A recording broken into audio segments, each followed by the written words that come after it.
আরে শাহ ওলিউল্লাহ মুহাদ্দিস দেহলভী তো বলেন কি পরিবার আল্লাহ বানাইছেন। মেয়ের লালা নিয়া নবীজি কবরে, আবু বকরের চোখের পানি নিয়ে নবীজি কবরে। কারণ যেই কাপড়ে নবীজির ইন্তেকাল হয়েছে ওই কাপড় সহ বিদায়, ওই কাপড়ের মধ্যে আবু বকরের চোখের পানি পড়ে রয়েছে। দেখতে গেছেন কাপড় উঠাইয়া কপালে চুমু দিয়েছেন, ঝরঝর করে পানিগুলি পড়ছে সব আবু বকরের গায়ে। তো বলে একজনের চোখের পানি আরেকজনের লালা নিয়ে নবীজি আখিরাতে গেছে। ওই পরিবার, সেই মানুষ আম্মাজান, সেই আম্মাজান কাঁদতেছে। কান্না তো করার কথা ছিল আমার মতো জালিমের। কান্না করার কথা কার? কেঁদেছেন কারা? কোনদিন কি একটু চিন্তায় আসছে? ভাই আমি আমারই বলতেছি, কেউ কষ্ট নিয়ে কয়দিনের চিন্তায় আসছে আল্লাহর সামনে দিয়ে যাওয়ার সময় ডাক তো আসবে, কারো না কারো ব্যাপারে ডাক তো আসবে। ওই ডাক যদি আমার ব্যাপারে আসে, কোন ডাক? ওয়াকিফুহুম ইন্নাহুম মাসউলুন। ওরে থামা, ওরে থামা, ওকে জিজ্ঞেস করতে হবে। যাওয়ার সময় যদি ডাক চলে আসে কি হবে? উপায় হবে যখন প্যাকেট বের করা হবে না, আমার প্যাকেট যখন খোলা হবে তো পাওয়া যাবে কি? দুর্গন্ধ বের হবে। আছে কি? যখন প্রকাশ পাওয়া যাবে সবকিছু, তখন আরেকটা ফরমান জারি হয়ে যাবে। কি সেটা? এটা আরো কঠিন। ওয়ামতাজুল ইয়াওমা আইয়ুহাল মুজরিমুন। এরে অপরাধীরা, দুনিয়ায় আমার নেককার বান্দাদের সাথে চলাফেরা করেছিস, কিচ্ছু বলি নাই।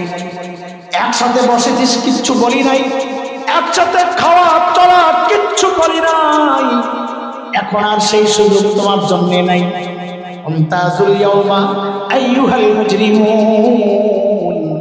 এ অপরাধী, আজকে তুমি আলাদা হয়ে যাও, আলাদা হয়ে যাও। আমার নেককার বান্দারা যাবে জান্নাতের দিকে, তুমি চলে যাও জাহান্নামের দিকে। তখন ওই বান্দা কাঁদতে থাকবে, কি বইলা জানে? ইয়া লাইতানি কুনতু মাহুম ফাফুজা ফাওজান আযীম। আরে ওই জান্নাতমুখী মানুষের, আমিও আজকে তাদের মতো সফল কাম করতাম। এই চিৎকার করা অবস্থায় আওয়াজ আসবে, বাম হাতে আমলনামা দিয়া আওয়াজ আসবে, খুযুহু ফাগুল্লুহু সুম্মাল জাহিমা সাল্লু। এগুলার ধর, মেরি পড়া, তাই না? হেসে না জাহান্নামে তলায়। কি দিয়া টানবে? আল্লাহ বলতেছেন সুম্মা ফি সিলসিলাতিন যারউহা সাবউনা যিরাআন ফাসলুকু। 70 গজ লম্বা শেকল দিয়া পেঁচায়া পেঁচায়া টাইনা টাইনা নিয়ে জাহান্নামে ফালাইয়া দিবে। ও ভাই, শেকল দিয়া কেমনে পেঁচাবে জানেন? এটা ভয়ঙ্কর কথা। কেমনে পেঁচাবে? হযরত ইবনে আব্বাস, আপনারা এখনো বসে রইছেন, এতক্ষণ তো বাড়ি যাওয়ার কথা, ঘুমানোর কথা। যে আজকে যা হয়েছে এগুলো হজম করতেই তো সময় লাগবে। এখন হইল দেই খেলন বাই চালনের টাইম, বুঝেন? আমি নিউ মার্কেট এলাকার মানুষ, তো ওই এলাকার কথা বলতেছি। এখন কি দেই খেলন বাই চালন? দোকানের ভালো জিনিসপত্র যখন বেচা কেনা শেষ হয়ে যায়, আমরা দেখি মালিকরা ওই স্পট থাকে, যেই মাল একটু ছেঁড়া, একটু দাগ, এগুলোকে একসাথে করে একটা বস্তায় জমায়, ভাঁজ করে করে রেখে দেয়। তো একটা সময় সেলসম্যানদেরকে বলে ডাক দিয়া বেচালা। সেলসম্যানরাও অপেক্ষায় থাকে এমন একটা অফারের, ওরাও কমিশন পায়। তো দোকানের সামনে সবগুলো স্তূপ করে একটা ডাক দেয়, দেই খেলন। পাশেরটায় বলে বাই চালন 100, দেই খেলন 100, বাই চালন 100। এখন হচ্ছে সব ভালো শেষ, আমি গলা ভাঙ্গা পাবলিক, গলাও নাই, তলাও নাই, কিচ্ছু নাই। এখন বসাইছে নামারি। তো এখন কি করবে? চুপচাপ দাঁড়ায়। আমি মাঝে মাঝে এই কাজ করতাম, এমন করি না, শরম লাগে, মানুষ চিনে। ওই বাইচালন দেখালনের গাড়ির পাশে একটু নিরাপদ দূরে দাঁড়ায় থাকতাম, কিচ্ছু জানি না, কিন্তু চোখ থাকতো ওদিকে। মাঝে যে মানুষ টাইনা টাইনা ওঠায় না, খালি খেয়াল করতাম ভালো কিছু ওঠে কিনা, একটু দূরে দাঁড়ায় থাকতাম। ওখানে গেলে তো শরমের ব্যাপার। যেই দেখতাম ভালো একটা কিছু উঠছে, কিন্তু ওই মানুষটা নেন নাই, রেখে দিয়েছেন, আস্তে যাইয়া বলতাম এটা প্যাকেট কর। কারণ কম দামে একটু স্পট, এটা বাসায় না সেলাই নিলেই তো হয়।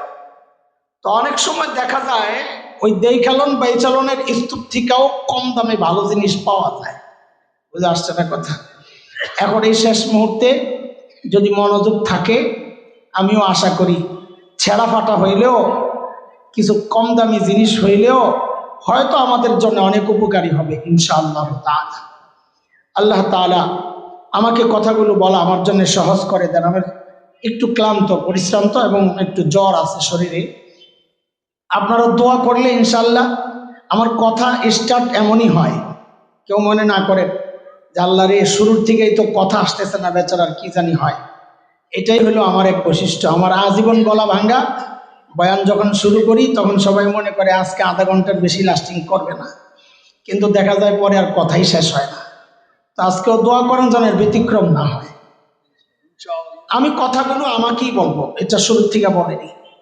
আমি আজকে আমাকে ওয়াজ করব। এটা আমাদের বড়দের একটা পদ্ধতি। হাকিমুল উম্মাত মুজাদ্দিদে মিল্লাত হযরত মাওলানা আশরাফ আলী থানভী রহমতুল্লাহ আলাইহি বলেছেন, আমি যখন আমার মধ্যে কোনো রোগ অনুভব করি তা আমি ওই বিষয়ে বয়ান বেশি বেশি করি। কেন? যেন আমার থেকে রোগটা দূর হয়। আজকেও আমি বয়ান আমাকেই করব, কারণ এখানে সবচেয়ে বড় রোগী আমি। চিকিৎসা আমার দরকার আগে। তবে আমি এমনভাবে বলার চেষ্টা করব ইনশাআল্লাহ যেন আমার মতো কেউ থাকলে তার উপকারে আসে, এতটুকু। বাকি মূল টার্গেট আমি। কোরআন আল কারীমের একটা আয়াত পড়ছি, আমাদের আহমদ ভাই, আমার খুব প্রিয় ভাই, তিনি একটা আয়াত পড়ছেন। ওই আয়াতের শুরুটা যেমন, আমার আয়াতের তেলাওয়াতকৃত আয়াতের শুরুটাও এমন। সেটা হচ্ছে আল্লাহ তাআলা আমাকে আপনাকে ডাক দিয়েছেন একটা মায়ার ডাক, ইয়া আইয়ুহাল্লাযীনা আমানু, এ ঈমানদারেরা। এই ডাকটা মালিকের বড় মায়ার ডাক। কোরআন আল কারীমের মধ্যে আল্লাহ ঈমানদারকে দুই ভাবে ডেকেছেন। কোথাও ডেকেছেন ইয়া আইয়ুহান নাস, ইয়া আইয়ুহাল ইনসান, ও মানুষ।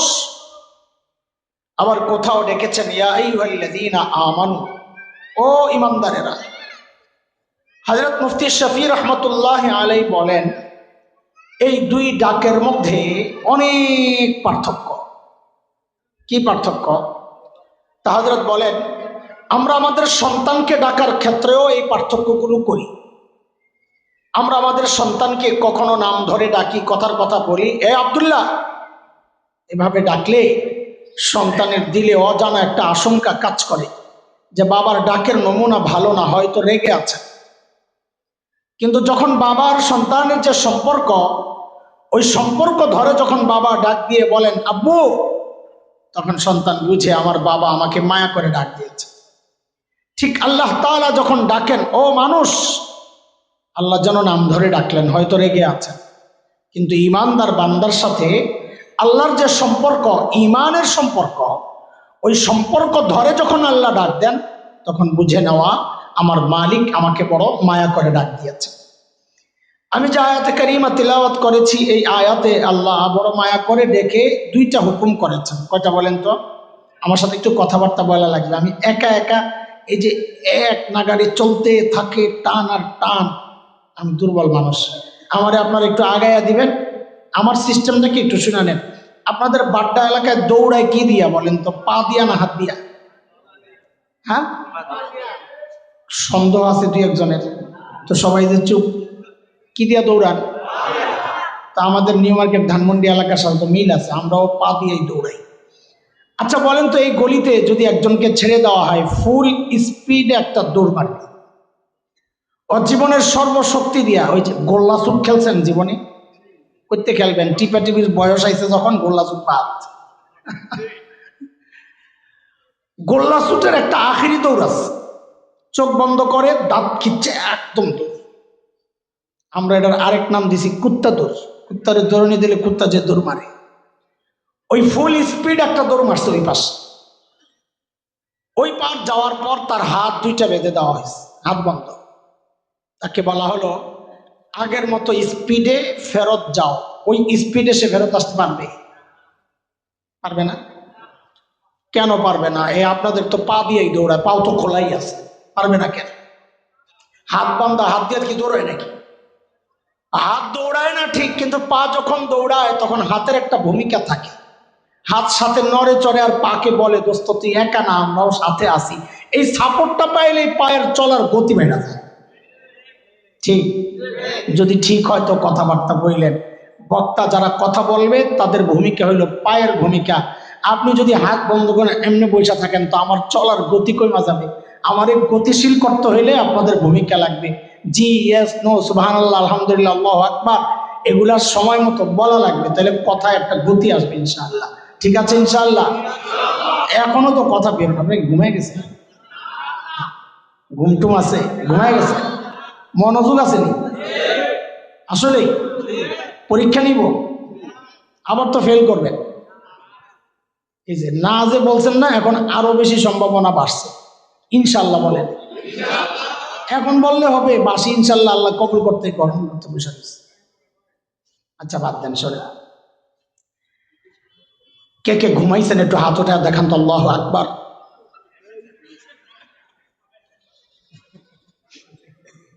আমি কি ঘুমের পরীক্ষা করছি মিয়া? আমি তো মনোযোগ পরীক্ষা করছি। একটু মনোযোগ। আর সবসময় ইনশাআল্লাহ বলবেন, ঠিক আছে ইনশাআল্লাহ?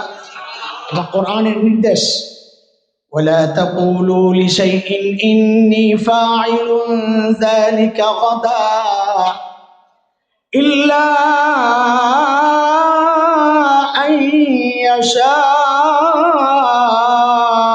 يشاء الله।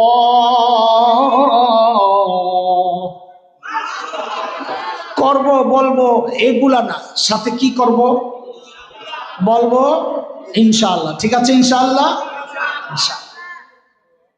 তো আমি যে আয়াতে কারিমা তিলাওয়াত করেছি, এই আয়াতের পরে আল্লাহ দুইটা হুকুম করেছেন। কয়টা বলেন? দুইটা। এই আয়াতের যে দুই হুকুম দেখেন, এটাও একটা বিষয় তাফসীরের কিতাবে আসছে। আল্লাহ তাআলা এই মায়ার ডাকতে দিছেন। আল্লাহ তাআলা এই মায়ার ডাকের পর যে হুকুমটা আল্লাহ দেন, সব জায়গায় কোরআনের যত আয়াত আসছে, মায়ার ডাকের পর আল্লাহ যে হুকুমটা দেন, আল্লাহ যেন বলতে চাচ্ছেন বান্দা, আমি যে তোমাকে এই মায়ার ডাকটা দিলাম, এই মায়ার সম্পর্ক যদি ঠিক রাখতে চাও তো পরের হুকুমটা তুমি মেনে নাও। পরের হুকুমটা মানবা, মায়ার সম্পর্ক ঠিক থাকবে। পরের হুকুম মানবা না, মায়ার সম্পর্ক ঠিক থাকবে না। তো আল্লাহ তাআলা দুই হুকুম দিয়েছেন। কয় হুকুম? আল্লাহ তাআলা বলতেছেন, ইয়া আইয়ুহাল্লাযীনা আমানুত্তাকুল্লাহ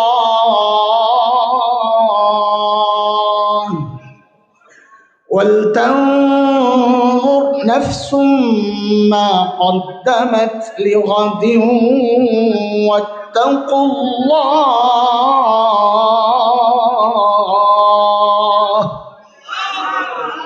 কয় হুকুম?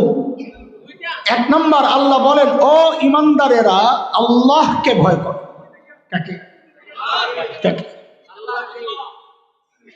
সমস্যা? একটু কথা বলেন, একটু কথা। আমি আগাইতে পারতেছি না, মানে এলোমেলো হয়ে যাচ্ছে। আশেপাশে বের হওয়ার রাস্তা নাই আপনাদের ওদিক দিয়া? সব ব্লক করে দিছেন নাকি? আছে রাস্তা? আছে ওদিকে?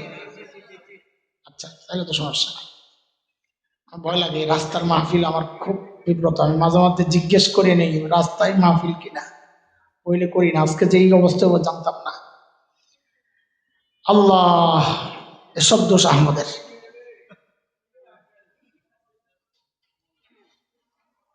কয় হুকুম করছেন আল্লাহ তাআলা? এক নম্বর হুকুম আল্লাহকে ভয় কর। দুই নম্বর হুকুম ওয়াল তানজুর নাফসুম মা কদ্দামাত লিগাদ। প্রত্যেকটা মানুষের উচিত তার আখিরাত নিয়ে চিন্তা করা। আমার আখিরাতের পুঁজি কি, কামাই কি, সম্বল কি, আমি আমার মালিকের সামনে কি নিয়ে দাঁড়াতে তো হবে। দাঁড়াবো কি নিয়ে? বলে ওই চিন্তা করি বলেই তো এখানে আসছি, নাকি না অন্য কোনো ধান্দা আছে? জিলাপি আছে নাকি মাহফিলের? খিচুড়ি নাই? মাদ্রাসাওয়ালারা তো অনেক কিপটা। এ নাই না? মাসা, খিচুড়িওয়ালা মাহফিল, ওইটার মাহফিল থাকে না, ওটার মধ্যে একটা ওরস ওরস ভাব আসে। বুঝে আসছে? আলহামদুলিল্লাহ, ওই মাহফিলে গেলে আমাদের কথা আসে না, কারণ সন্দেহে থাকি যা বসা এরা কি ওয়াজের কাস্টমার না খিচুড়ির কাস্টমার আল্লাহ।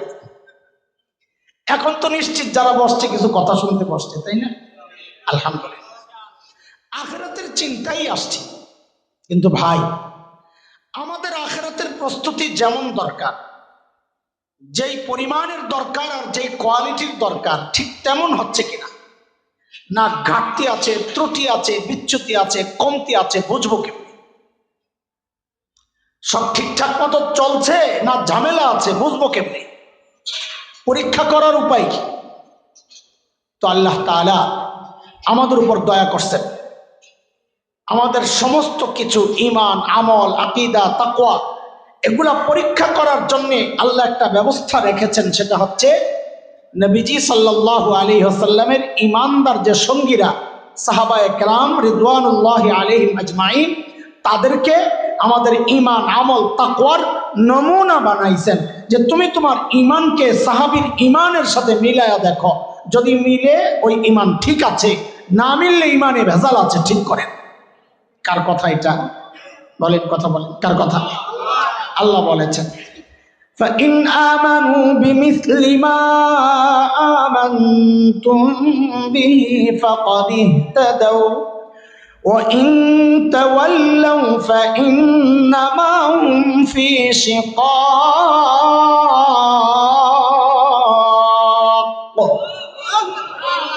বলে তুমি তোমার তাকওয়াকে সাহাবীর তাকওয়ার সাথে মিলায়া দেখো। কেন মিলাবো? কেন মিলাবো এটা বোঝার জন্য আগে একটু কথা বুঝানে। আচ্ছা, যিনি পড়ান সারা বছর, শিক্ষক, বোর্ডের পরীক্ষা হইলে পরীক্ষা কি ওই শিক্ষকই নেন যিনি পড়ান, না অন্যরা নেন? বলেন, অন্যরা নেন। আল্লাহ যেন এমনটাই বলছেন, আমার নবীর সাহাবীকে তাকওয়া পড়াইছেন তো নবী, তাকওয়া শিখাইছেন তো নবী, কিন্তু পরীক্ষা নিছি আমি আল্লাহ। সাহাবীর তাকওয়ার পরীক্ষা নিছেন কে? 26 নম্বর পারার সূরাতুল হুজুরাত 3 নম্বর আয়াত আল্লাহ বলেন, ইন্নাল্লাযীনা ইয়াগুদ্দুনা আসওয়াতাহুম ইনদা রাসূলিল্লাহ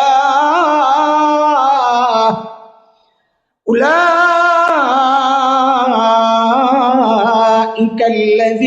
ইমতাহানাল্লাহু কুলুবাহুম লিত্তাকওয়া لهم مغفرة وأجر عظيم।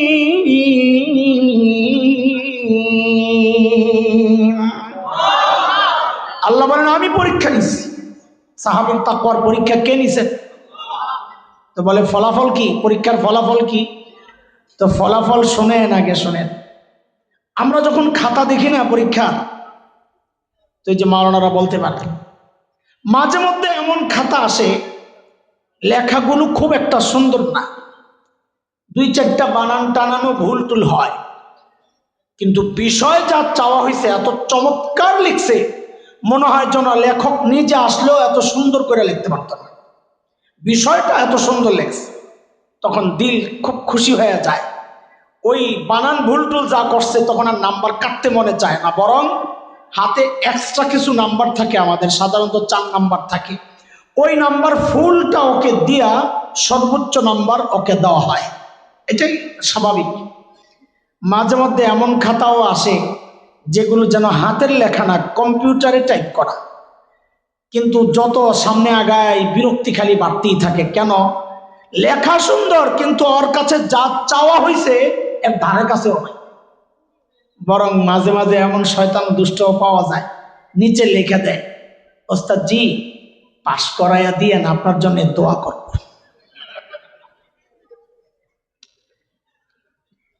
আল্লাহ যেন ঠিক সেইভাবেই ফলাফল ঘোষণা করতেছেন। খেয়াল করেন, সূক্ষ্ম ব্যাপার। সাহাবীদের কারো কারো কিছু ভুল হয়তো হয়েছে, ওই বানান ভুলের মতো, কিন্তু বিষয় যা চাওয়া চাই তাদের কাছে চাওয়া হয়েছে আল্লাহ আল্লাহ রসুলের আনুগত্য, আল্লাহ আল্লাহ রসুলের আনুগত্য এবং ভালোবাসা, ভালোবাসা সহ আনুগত্য। এই বিষয়টা সাহাবায়ে কেরাম এত চমৎকার ভাবে এই বিষয়টা তারা করেছেন, দেখিয়েছেন, কিয়ামত পর্যন্ত তাদের মতো করে আর কেউ করতে পারবে না। যার কারণে ওই যে কিছু ভুল টুল হয়েছে যে বানান ভুলের মতো, আল্লাহ বলেন আমি লাহুম মাগফিরাহ, আমি ওদেরকে মাফ করে দিচ্ছি। বলেন নাম্বার কত দিছেন? তা আল্লাহ বলেন আজরুন আযীম, সর্বোচ্চ নাম্বার। কত? আমি হুবহু শব্দের তর্জমা করতেছি না, ভাব বলতেছি, আবার ভুল ধরেন না কি তর্জমা করতেছি, জানা আছে আমার শব্দ। দেখেন কথাটা কেন বলতেছি, প্রসঙ্গের বাহিরে, আমাদের মূল প্রসঙ্গ থেকে একটু সরতেছি। যাদেরকে আল্লাহ মাফ করেছেন, কাদেরকে মাফ করছেন? সেই সাহাবীকে নিয়ে যারা কটূক্তি করে, সেই সাহাবীর যারা দোষ তালাশ করে, অথবা এমন লিখনি তৈরি করে যেই লিখনি পড়লে কেউ অটোমেটিক সাহাবী বিদ্বেষী হয়ে যায়, হযরতে ওসমান, হযরতে মুআবিয়া রাদিয়াল্লাহু আনহুমাদের মতো বড় বড় সাহাবীদের সমালোচনার রাস্তা যারা খুলেছে, দুনিয়ার মানুষের কাছে তারা অনেক বড় পণ্ডিত হতে পারে, অনেক বড় আল্লামা হতে পারে, কিন্তু হাক্কানি আলেমের কাছে তার পরিচয় হচ্ছে সে নষ্ট, সে ভ্রষ্ট, সে গোমরা, সে পথভ্রষ্ট। খবরদার, সাহাবীদের বিষয়ে জবান বন্ধ। কেন বন্ধ? বলে আল্লাহ যাদেরকে মাফ করেছেন তাদেরকে নিয়ে কথা বলার তুমি কি? বুঝে আসছে না কথা? তার মানে আপনি আল্লাহর মাফ করার উপর আপত্তি করতেছেন যে মাফ করে ঠিক করেন নাই, এই দোষ করছে। নাউজুবিল্লাহ পড়বেন না? এইবার বলেন তো আমাদের আমল কাদের সাথে মিলাবো? তাড়াতাড়ি আমাকে একটু জায়গা মতো যাওয়ার জন্য একটু রাস্তাটা আগায়া দেন। কাদের সাথে মিলাবো? মিলাবো যে আমাদের পোষাইতে হবে না, এত কষ্ট করে মিলাবো, পাবো কি আগে শুনা লই, হিসাব মিলে কিনা, কি বলেন আপনারা? তা আমি তার দিব না, দিবেন তো আল্লাহ তাআলা। চলেন আল্লাহকে জিজ্ঞেস করি, আল্লাহ একটু কষ্ট করে যদি সাহাবীদের সাথে নিজেদের জীবনকে মিলাইতে পারি, দিবেন কি? তো আল্লাহ সূরাতুত তাওবা 100 নম্বর আয়াত, 11 নম্বর পারা, ঠিক দ্বিতীয় পৃষ্ঠার প্রথম আয়াত, আল্লাহ জানাইয়া দিয়েছেন এই কথা যে কি দিব? কিয়ামত পর্যন্ত যাদের আমল সাহাবীর আমলের সাথে মিলবে, আমি সাহাবীদেরকে যা দিছি তাদেরকেও তাই দিব। কি দিছেন? দুই জিনিস। এক হচ্ছে সাহাবীদের উপর সন্তুষ্টি হওয়ার স্বীকৃতি, আরেক হচ্ছে জান্নাত তৈরি করে রাখার ওয়াদা। কিয়ামত পর্যন্ত যাদের আমল সাহাবীর আমলের সাথে মিলবে, আমি তাদেরকেও ঠিক তাই দিয়ে দিব। কথাটা কার? আল্লাহ বলছেন والسابقون الأولون من المهاجرين والأنصار والذين اتبعوهم بإحسان رضي الله عنهم ورضوا عنه وأعد لهم جنات تجري تحتها الأنهار خالدين فيها أبدا ذلك الفوز العظيم। বলেন ঠিক করে আমাদের আমল কাদের সাথে মিলাবো? ভাইও, কথাটা বলা সহজ, বাস্তবটা এত সহজ না। সাহাবীর আমলের সাথে আমাদের আমল হুবহু মিলবে না, কখনো না। কেন মিলবে না? আরে কেন মিলবে? আমাকে আপনাকে সেজদা শিখাইছেন আমাদের উস্তাদ, আমাদের বাবা মা, আর সাহাবীকে সেজদা শিখাইছেন মুহাম্মদুর রাসূলুল্লাহ সাল্লাল্লাহু আলাইহি ওয়াসাল্লাম। মিলবে কোত্থেকে?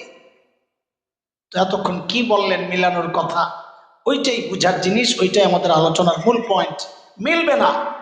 আমাদের দায়িত্ব হচ্ছে সাহাবীদের কাছাকাছি যাওয়ার চেষ্টা করা।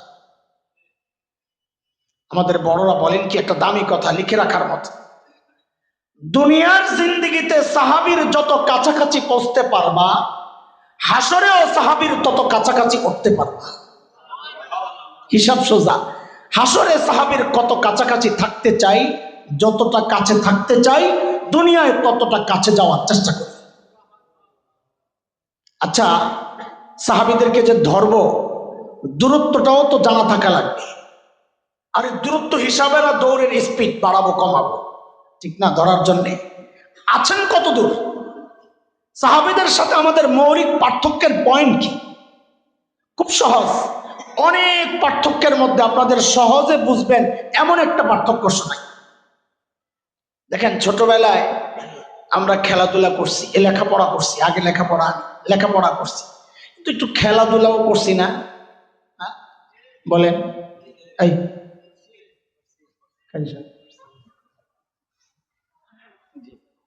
মিশা কথা কইবেন না, আমিও তো খেলছি।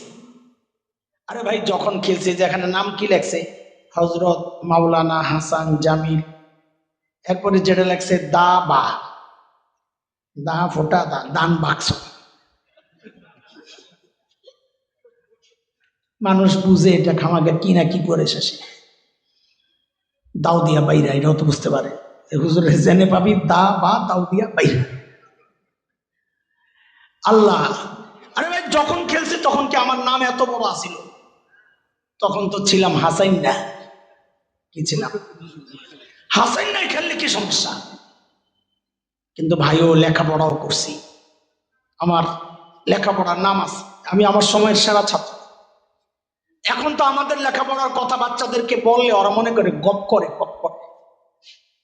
এখন বাচ্চাদেরকে আরবি অর্থটাই আমরা নিতে পারি না, যে এই এই এই কথাগুলোর অর্থ কষ্ট হয়।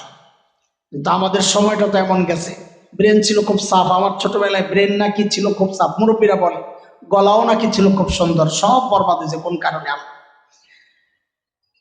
তো তখন দেখতাম আমরা ছোট্ট ছোট বইগুলো যেগুলো আছে কিতাব, এগুলো আলেমরা ভালো বুঝবেন, আপনারা বুঝতে একটু কষ্ট হবে। ওইগুলোর রিডিং শুদ্ধ মুখস্থ করে একদম আগা গোড়া, বইয়ের শুরু থেকে ধরে শেষ পর্যন্ত পুরো মুখস্থ, যেন একদম পরিষ্কার। আরবি সাহিত্যের যে সমস্ত কিতাবগুলো আছে এখনো আমি এমন মুখস্থ, আমি এখনো যদি ওই আরবি সাহিত্যের কিতাবগুলো দিয়ে তারাবির নামাজ পড়াই, কেউ টের পাইব না আমি যে কোরআন শরীফ থেকে পড়তাছি না অন্য জায়গার থেকে পড়তেছি। আরে হাফেজ সাহেব তো সন্দেহ করে যাবো কোরআন শরীফের কোন জায়গার থেকে আমি ভুলে গেলাম, তো মনে পড়তেছে না। আমি যদি নামাজে দাঁড়াইয়া পড়ি, এই আরবি সাহিত্যের সবচেয়ে কঠিন কিতাব কোনটা হুজুর? আপনার কোনো ওহেন দিয়া পড়ি আরবি সাহিত্যের সবচেয়ে কঠিন কিতাব, আমাকে মাদ্রাসায় যেগুলো পড়ায় সাহিত্যের কঠিন কিতাব কোনটা? কথা কয় নভতলার বুঝি কঠিন, কি কয় না কয়? সাহিত্য মুখতাসার তো অন্যটা, মাকামাতে হারিরি হলো সবচেয়ে কঠিন। এই মাকামাতে হারিরি দিয়ে যদি নামাজ পড়াই দাঁড়ায় সূরা ফাতিহা পড়া, على أني وإن أغمضني الفطن المتغابي ونضح عني المحب المحابي لأكاد أخلص من غمر جاهل أو ذي غمر متجاهل يضع عني لهذا الوضع ويندد بأنه من مناهي الشرع ومن نقض الأشياء بعين المعقول وأنعم النظم في مباني الأصول نظم هذه المقامات في سلك الإفادات وسلكها مسلك الموضوعات عن العجماوات والجمادات الله أكبر أنا রুকু দিলাম কে টের পাইবো আমি কি পড়তেছি আল্লাহ জানে। অথচ একটা আরবি সাহিত্যের কিতাবের একটা মূল রিডিং করলাম আর এমন ছিল লেখাপড়া, কিন্তু খেলাধুলা করছি কিছু। ভাই বুঝেন, এখনকার বাচ্চারাও খেলাধুলা করে, লেখাপড়াও করে, কিন্তু এখনকার বাচ্চাদের সাথে চিন্তার দিক থেকে আমাদের কোনো পার্থক্য আছে না নাই বলেন তো? আছে। কি আছে জানেন? একটা মৌলিক পার্থক্য সবাই, আমরা চাইতাম পড়বো, ফাঁক পাইলে খেলবো। আমাদের টার্গেট থাকতো কি? পড়বো, ফাঁক পাইলে। আর এখনকার অধিকাংশ বাচ্চার টার্গেট হচ্ছে সারাদিন খেলবে, ফাঁক পাইলে পড়বে। কথা কি ঠিক আছে না ঠিক? আরে ভাই এই জ্বালাই তো মাদ্রাসা চালাইতে পারতাছি না, আপনারা যদি ঠিক না কন তো পোলাপান কেবল হইল গেছে বাদ হইয়া কথা বলেন, ঠিক কিনা দোস্ত? ঠিক সাহাবীদের সাথে আমাদের মৌলিক পার্থক্যের পয়েন্ট এটা। সাহাবায়ে কেরাম আখিরাতের কাজ করতেন, দুনিয়ার কাজ বুঝি করেন নাই? উট বকরি চড়ান নাই? খেজুর বাগানের পরিচর্যা করেন নাই? ব্যবসা বাণিজ্য করেন নাই? করেছেন। আখিরাতের কাজও করেছেন। আমরাও দুনিয়ার কাজ করি, আখিরাতের কাজ বুঝি করি না? এই যে করছি, মাহফিলে আসছি, আখিরাতের কাজ না এটা করি। তো পার্থক্য কি? ওই পার্থক্য। সাহাবায়ে কেরাম করতেন আখিরাতের কাজ, টার্গেট ছিল ওইটাই, ফাঁক পাইলে মাঝে মাঝে করতেন দুনিয়ার কাজ। আর আমাদের টার্গেট দুনিয়া, করে দুনিয়ার কাজ, ফাঁক পাইলে করি আখিরাতের কাজ। আরে পার্থক্য শেষ হয় নাই, ঠিক একবারে পরে কর। সাহাবায়ে কেরাম আখিরাতের কাজের ফাঁকে ফাঁকে যেই দুনিয়ার কাজটা করতেন, ওই দুনিয়ার কাজটাও সুন্নত তরিকায় কইরা ওই দুনিয়ার কাজটাকেও আখিরাতের কাজ বানায় ফেলতেন। ওদের টোটালটাই ছিল আখিরাত। আর আমরা দুনিয়ার কাজের ফাঁকে ফাঁকে যেই আখিরাতের কাজ করি, ওই আখিরাতের কাজের মধ্যেও দুনিয়ার ধান্দা, লোক দেখানো, বেদাত, যত সব ভেজাল ঢুকাইয়া আমি আমার ইবাদতকেও বরবাদ করে ফেলি। আমার টোটালটাই দুনিয়া, সাহাবীর টোটালটাই আখিরাত। এটা হচ্ছে মৌলিক পার্থক্য। চলেন এই বিষয়ে আর কথা আগানো মুনাসিব মনে হচ্ছে না, আমাদের মূল কথা দেরি হয়ে যাবে। আল্লাহ বলেছেন দুই হুকুম, মনে আছে কথা? এক হচ্ছে আল্লাহকে ভয় করা। সাহাবায়ে কেরামের তাকওয়া আর আমার আপনার তাকওয়ার পার্থক্য কি? মিলান। আমি আপনি তাকওয়া বলতে কি বুঝি? আমরা তাকওয়া বলতে বুঝি লোকটা মুত্তাকি, মানে হচ্ছে লোকটা গুনাহ করে না, এটাই। আর সাহাবীর তাকওয়া কি ছিল? আল্লাহু আকবার। চলেন একটু দেখে আসি। তার আগে আমাকে দুইটা জবাব দিতে হবে, আপনাদের কথা বলা লাগবে। অনেকক্ষণ ধরে আপনারা কথা বলেন না, এখন বলেন। বলেন তো, নবীজি সাল্লাল্লাহু আলাইহি ওয়াসাল্লামের কাছে নবীজির সবচাইতে প্রিয় মানুষ কে ছিলেন বলেন তো? হযরত আবু বকর না? মাশাআল্লাহ। আর কোনো মতামত আছে? একমত হয়ে গেলেন? সুবহানাল্লাহ। আমরা হুজুরই তো একমত হইতে পারলাম না, আপনারা হয়ে গেলেন কেন? আর কোনো মতামত নাই? কিরে আশরাফ, এতক্ষণ আইসস? আল্লাহর নবীর সবচেয়ে প্রিয় মানুষকে কও। দুইটা বাড়িছে, একজন মা আয়েশা, আম্মা জান আয়েশা, আর একটা আবু বকর। দুইটা বাড়িছে মত। তোমার মত আছে? আমি তো চাইছিলাম সংক্ষেপে চলে যাইতে, আপনারা তো আমার খালি ভেজাল বাড়াইতেছেন। এখন তো হাদিস শোনাইতে হয়। শোনেন, এক যুদ্ধের নাম হচ্ছে যাতুস সালাসিল। যুদ্ধ মানে ছোট যুদ্ধ, নবীজি অংশগ্রহণ করেন নাই। ওই যুদ্ধের সেনাপতি নির্ধারণ করেছেন নবীজি হযরত আমর ইবনুল আস রাদিয়াল্লাহু আনহুকে। বুখারীতে আসছে রিওয়ায়াত, এটা এই বর্ণনা বুখারীতে আসছে। হযরত আমর ইবনুল আসের নেতৃত্বে যুদ্ধে গেছেন সাহাবীরা। সৈন্য সংখ্যা 300। কত? শত্রু এলাকায় গিয়ে সেনাপতি আমর ইবনুল আস বুঝলেন শত্রুর সংখ্যা অনেক, 300 দিয়ে মোকাবেলা করা রিস্ক। তিনি মদিনায় খবর পাঠালেন আমাদের জন্য আরো কিছু সৈন্যের ব্যবস্থা করেন। তখন নবীজি আরেকজন বিখ্যাত সাহাবী হযরত আবু উবাইদাহ ইবনুল জাররাহ রাদিয়াল্লাহু আনহুর নেতৃত্বে আরো 200 সাহাবী পাঠাইছেন। যেই 200 সাহাবীর মধ্যে অনেক সিনিয়র সাহাবীরা ছিলেন। সাইয়েদনা আবু বকর ছিলেন, ওমর ছিলেন রাদিয়াল্লাহু আনহুম, এইরকম বড় বড় সাহাবীরা ছিলেন। টোটাল সৈন্য সংখ্যা কত? এই টোটাল 500 সৈন্যের বাহিনী, সেনাপতি আমর ইবনুল আস। এখন সাহাবীর দিলের মধ্যে একটা জিনিস ঘটতেছে, এটা নবীকে অনেক বেশি ভালোবাসার কারণ। কি ঘটতেছে? হায়রে, এত বড় বড় সাহাবীরা থাকতে নবীজি আমাকে সেনাপতি বানাইলেন, তার মানে গোপনে গোপনে নবীজি আমাকে সবচেয়ে বেশি ভালোবাসেন, প্রকাশ করেন না, এটা খালি ঘুরে। কিন্তু বাস্তবে দেখা আরেকটা, বাস্তবতা নিজের ভিতরের চিন্তা, দুইটার সংঘর্ষে বেচারা অবস্থা কায়। একদিন সাহস করে যায় নবীজিকে জিজ্ঞেস করে বলছেন, ইয়া রাসূলুল্লাহ আইয়ুন নাস আহাব্বু ইলাইক, আপনার কাছে সবচেয়ে প্রিয় কে ইয়া রাসূলুল্লাহ? এখন তো আশা আমার নামটা আসবে। নবীজি বলেন, আমার কাছে সবচেয়ে প্রিয় আয়েশা। এইবার ঠিক করে জবাব দেন তো, আল্লাহর নবীর সবচেয়ে প্রিয় কে? নবীজি নিজের স্ত্রীর কথা বলছেন আয়েশা, আপনিও কি ওইভাবেই বলবেন? ঠিক করে বলেন, আল্লাহর নবীর সবচাইতে প্রিয় মানুষ কে ছিলেন? আম্মা জান আয়েশা। বলেন ঠিক করে, বলেন ঠিক করে। কেন বলবেন আম্মা জান? এটা আমার ভালোবাসা, আমার শ্রদ্ধা, মহাব্বত, সব কিছু। তার চেয়ে বড় কারণ হচ্ছে কোরআনে আল্লাহ তাআলা সূরা আহজাবে বলেছেন, আন-নাবিয়্যু আওলা বিল মুমিনিনা মিন আনফুসিহিম ওয়া আজওয়াজুহু উম্মাহাতুহুম। নবীর বিবিরা উম্মতের মা, নবীর বিবিরা উম্মতের। তার মানে কি জানেন? তাহলে নবীর বিবিরা যে উম্মতের মা, এটা কোথায় আছে ভাই? কোরআনে। তার মানে কি বুঝতেছেন? আপনি যতবার নবীর বিবিদের সাথে আম্মা জান শব্দ ব্যবহার করবেন, ততবার কোরআনের ওই বক্তব্যের উপর আমল হওয়ার কারণে আপনার সওয়াব হইতে থাকবে। এইবার ঠিক করে বলেন তো, আল্লাহর নবীর সবচাইতে প্রিয় মানুষ কে ছিলেন? কিরে তোরা 2 নম্বরই করতেছস কে? না খেলে না খায় বসে বসে, আমার খাইতে মনে চায় না। আল্লাহ মাহফিলে বসে যেটা খাইবো আল্লাহর পেট নষ্ট করে দাও, আমিন কোন। এবার খা, তুই খা, ভালো করে খা। সামনে বসে না, মাফ করার দরকার নেই, খাইবো কে?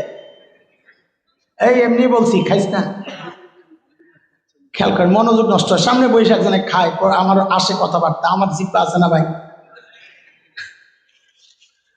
মানুষ মনে করে হুজুর মানে এটা কাঠ, এটার কোনো আবেগ কিচ্ছু নাই, এটার সংসার টংসার কি হয়, মসজিদে আজান দিব খাইবো, হুজুর আবার বাজারে যায়, এটা কেমন? হ্যাঁ, এক সময় নবীদেরকে বলতো কাফেররা, মালি হাজার রসুল ইয়াকুলু তাআম ওয়া ইয়ামশি ফিল আসওয়াক, কেমন রসুল দি বাজারে যায় খায়? লা হাওলা ওয়ালা কুওয়াতা। সাহাবীর মনের মধ্যে একটা আশা, যেটা হঠাৎ এক ধাক্কা খায়া সাহাবী মনে মনে চিন্তা করে, কিরে কারবার কি হলো?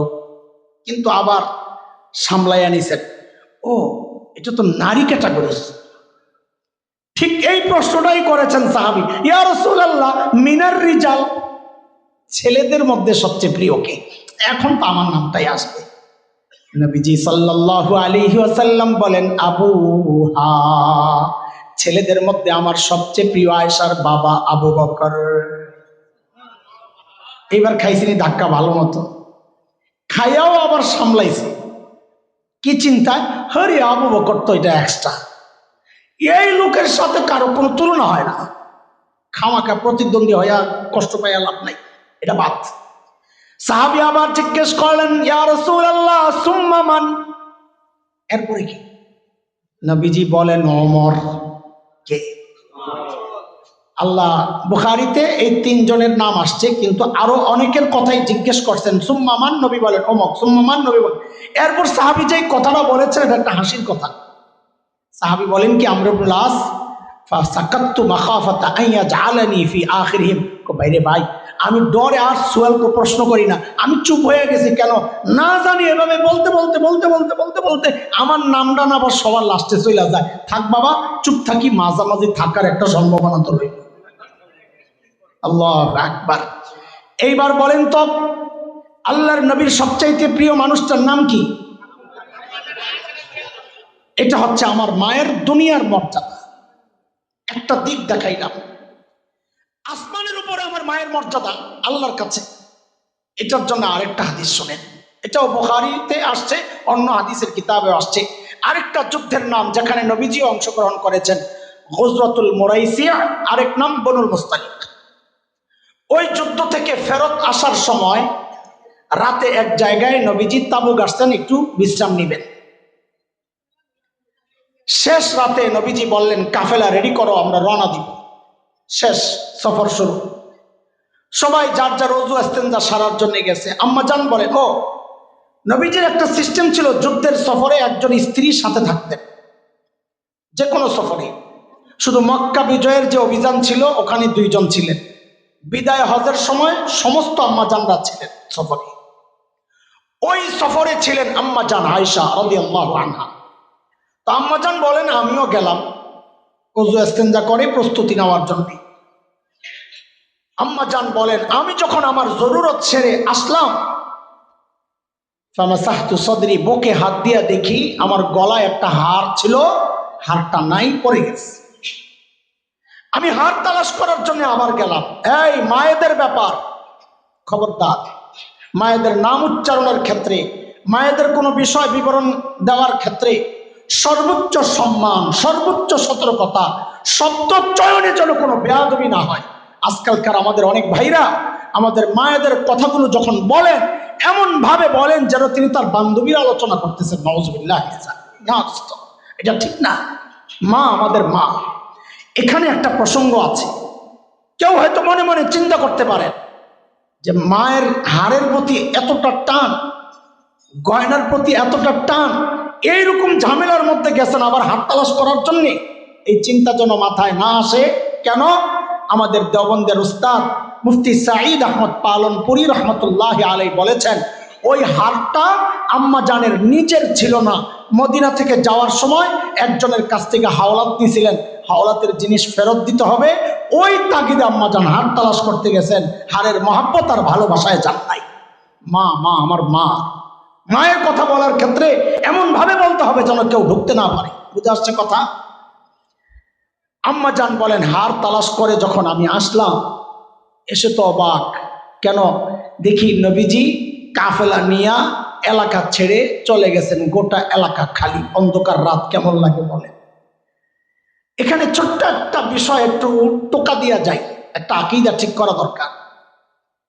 আম্মাজান নিজেই বর্ণনা দিয়েছেন, পালকিটা যারা উঠাইছেন, সিস্টেম ছিল উটের উপর কাপ বিছাইয়া একটা পালকির মতো বসায়া দেয়, আমরা বলি হাউজে, ওটার মধ্যে মেয়েরা বসে।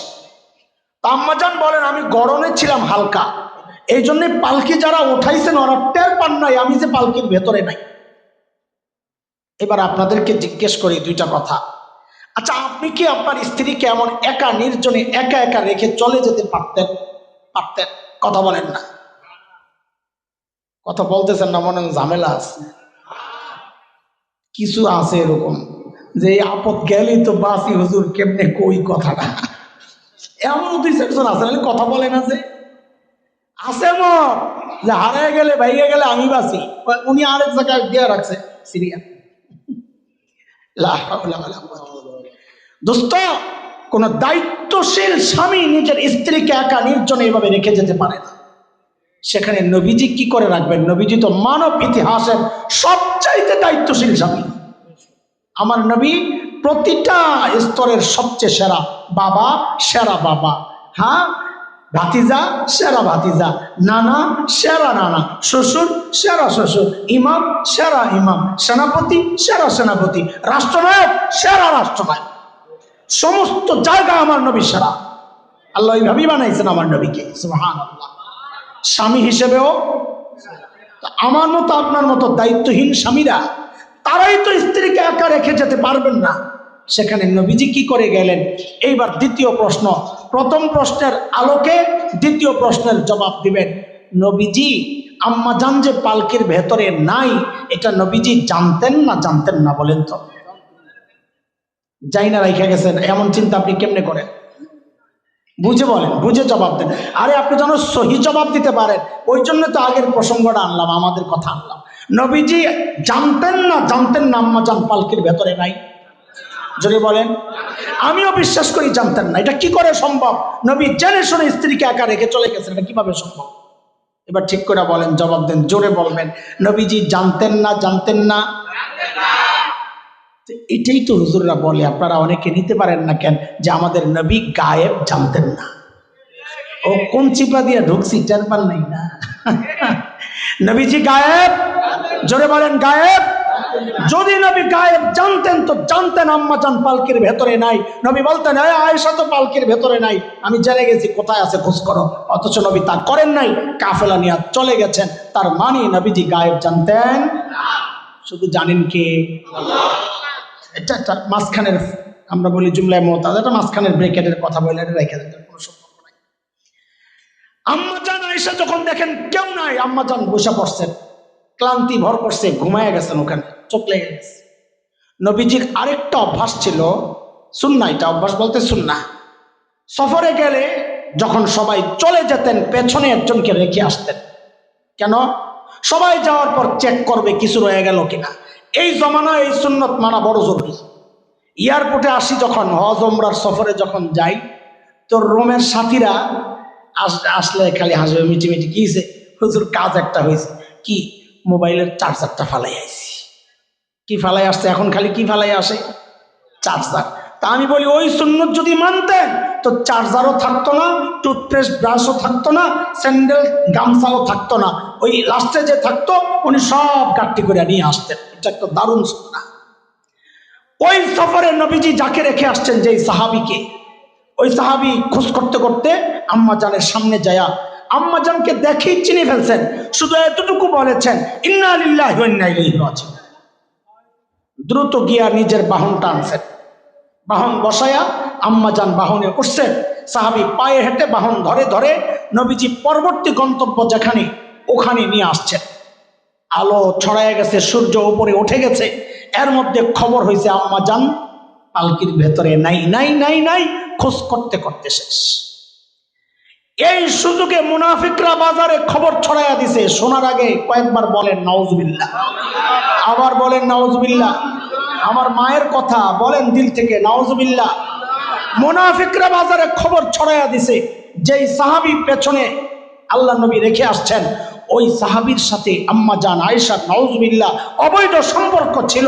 ওই কারণে আম্মা জান ইচ্ছা করে পিছনে রয়ে গেছে। খবরটা ব্যাপকভাবে ছড়ায় গেছে। বাজে কথা ছড়ায় বেশি, কিছু দুর্বল মুসলমানও জড়ায় গেছে এই কথার মধ্যে। কবি হাসান ইবনে সাবিত জড়ায় গেছেন। হযরত আবু বকরের অনুগ্রহ নিয়ে চলতেন, রেশম পাইতেন। আবু বকর রাদিয়াল্লাহু আনহুর সম্পর্কের ভাগিনা মিস্তাহ জড়ায় গেছেন, বদরি সাহাবী। নবীজির এক শালিকা হযরতে যায়েনব আম্মা জান যায়েনব বিনতে জাহাসের বোন হামনাহ বিনতে জাহাস জড়ায় গেছেন। পুরা মদিনার আলোচনার বিষয় এটা। 1 মাস পর্যন্ত এই আলোচনা চলেছে। আম্মা জান কিছুই জানেন না, কিছুই জানেন না। ঘরের ভিতরে জানেন না কেন? ওই যে টাচ মোবাইল আসিল না, তো ফেসবুক চালাইতো না, থাকলে যাই না দিত। খোসাটা বুঝছে নি আল্লাহ জানে না কোনটা বইলা কারে বুঝেছে। 1 মাস পর যখন আম্মা জান জানলেন, আসমান থেকে বসছেন। আরে আমাদের ব্যাপারেও কেউ অপবাদ দিলে কেমন লাগে, সেখানে আম্মা জান আল্লাহু আকবার নবীজির কাছ থেকে ছুটি চাইলেন, বাবার বাড়ি যাবেন। যাও। গিয়ে আবু বকর মা উম্মে রোমান রাদিয়াল্লাহু আনহুমাকে জিজ্ঞেস করলেন, এমন একটা খবর বাজারে আছে, শুনছেন? আপনাদের কি মতামত? হযরত আবু বকর বলেন, কিছু জানি না, আল্লাহ জানেন, আল্লাহই ভালো জানেন। আবু বকর তারা আমাদের মতো বাপ না। আমরা হইলে কি বলতাম? হ্যাঁ, 1 মাস হয়েছে তোর জামাই কিছু বলে টলে না, চুপ করে রয়েছে, ওই জামাইয়ের ভাত খাওয়ান লাগতো না। কিন্তু তিনি তো আবু বকর। নবীজি যেখানে চুপ, আবু বকর কথা বলতে পারেন না। আবু বকর তো সেই ব্যক্তিত্ব। আম্মা জান খুব কষ্ট পাইছেন এতে। বাবা মা আমার পক্ষে কোনো কথা বললেন না। আম্মা জান নিজেই বলেছেন, 3 দিন পর্যন্ত আমি কেঁদেছি, ঘুম শেষ, চোখের পানিও শেষ, ঘুমও নাই। 3 দিন পর নবীজি আসছেন। নবীজি এসে যেই কথা বলছেন, বলে আমার হৃদয়টা একেবারে ভেঙে খান খান হয়ে গেছে। নবীজি বলেন, কি আয়েশা, যদি ভুল তুমি করে থাকো তো আল্লাহর কাছে মাফ চাও। এটাও প্রমাণ করে নবীজি জানতেন না, নবীজি গায়েব জানতেন না। আম্মা জান বলেন, আমি এত কষ্ট পাইছি। জবাবে বললাম যে আমি যদি এখন মিথ্যা বলি যে হ্যাঁ আমি কিছু করছি, আপনারা বিশ্বাস করবেন, আর যদি সত্য বলি কিছু করি নাই তো বিশ্বাস করবেন না। তাইলে আমার আপনাদের সাথে কথা বলার দরকার কি? আমার জন্য আমার আল্লাহই যথেষ্ট। আচ্ছা, ওদেরকে একটু যেতে দেন তো। আসো আসো, চলে যাও, চলে যাও, আসো। ঠিক আছে, বাস, কোনো কথা নাই। যাও বাবা, যাও, পর্দাটা উঠাইয়েই তোমরা তোমাদের গন্তব্যে ঢুকতে পারবে। আসো, দ্রুত আসো। হ্যাঁ, আর একটু সামনে যাও, গেটটা এদিক দিয়ে খোলা আছে, শেষ মাথায় দেখো।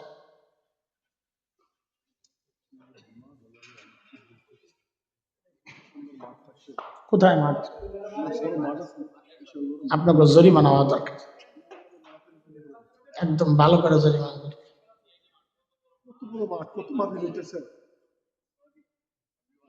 ঠিক আছে, যাও যাও।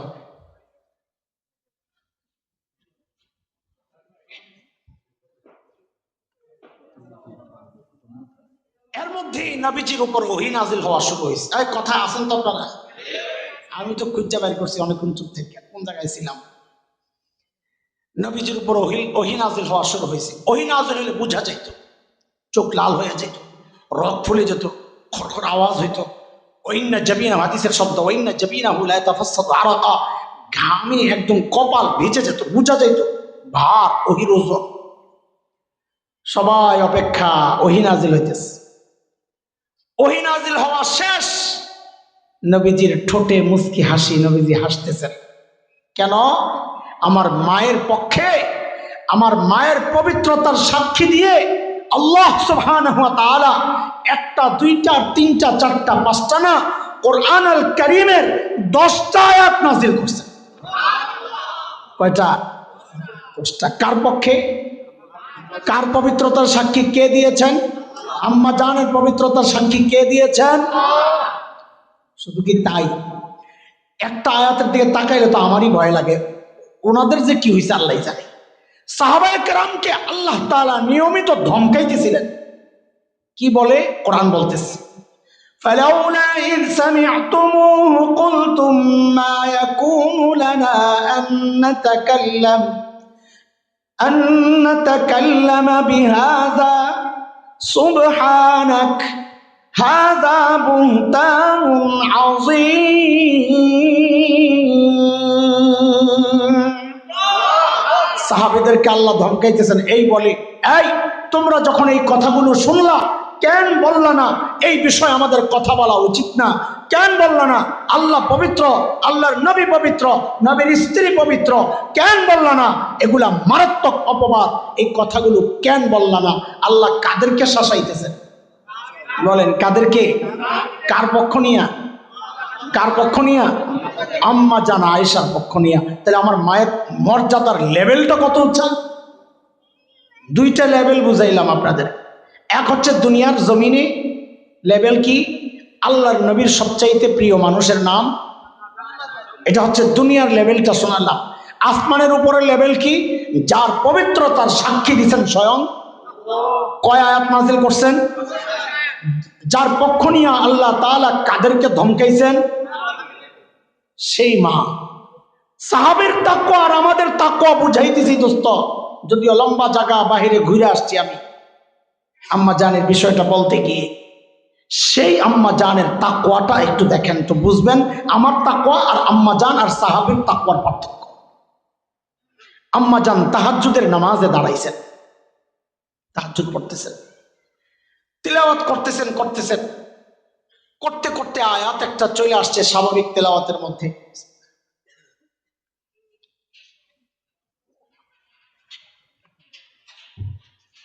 وَبَدَا لَهُم مِّنَ اللَّهِ مَا لَمْ يَكُونُوا يَحْتَسِبُونَ।